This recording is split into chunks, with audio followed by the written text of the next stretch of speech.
As you know, Deji is fighting Floyd Mayweather, arguably one of the best boxers in the world. But is he underestimating Deji a bit too much? Stick around to the end of the video to find out why Deji is a bigger threat than you actually think.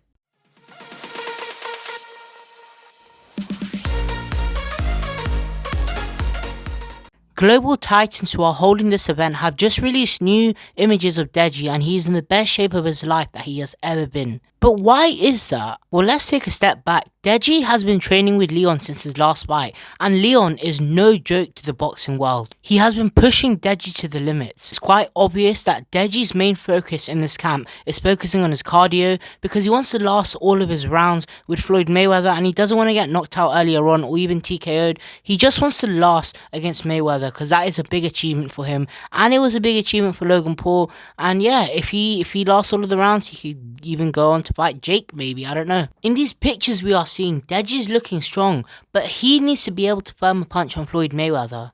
Don't get me wrong, Deji's head movement is absolutely amazing, but he won't be able to avoid every single punch, especially thrown by Floyd Mayweather, like I said, arguably the best boxer we've seen. The good thing about Deji is that he can take a punch, and we saw this against Jake and Vinny, where Vinny just kept on throwing punches because his cardio was really low, which allowed Vinny to actually just keep on throwing, but Deji was able to firm the punches, and we saw against Jake, even though his cardio wasn't the best, he was still able to firm all of these punches from Jake, and Jake is a hard puncher. Obviously, granted that Jake and Vinny are nowhere near Mayweather's level, especially Mayweather in his prime, but that is something good that we have to keep in mind about Deji, and we shouldn't let that become a thing where we're saying, okay, they're not on the same level, because it does show something good about Deji and how he could actually use everything he's learned throughout all of his fights, even though he lost 3 of them. If he just combines everything he's learned from there, I think him against Floyd Mayweather is going to be a tough fight.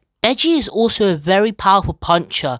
Oh my god, if he lands one of those punches flush on Floyd Mayweather, that 50-0 record may be scarred for life. Anyways guys, thank you so much for watching the video. Be sure to check out my interviews I just did with Jack Fincham and Anthony Taylor. I just did them around a few days ago. They blew up massively, so thank you so much for that. Road to 300 subs, and I'll catch you in my next video.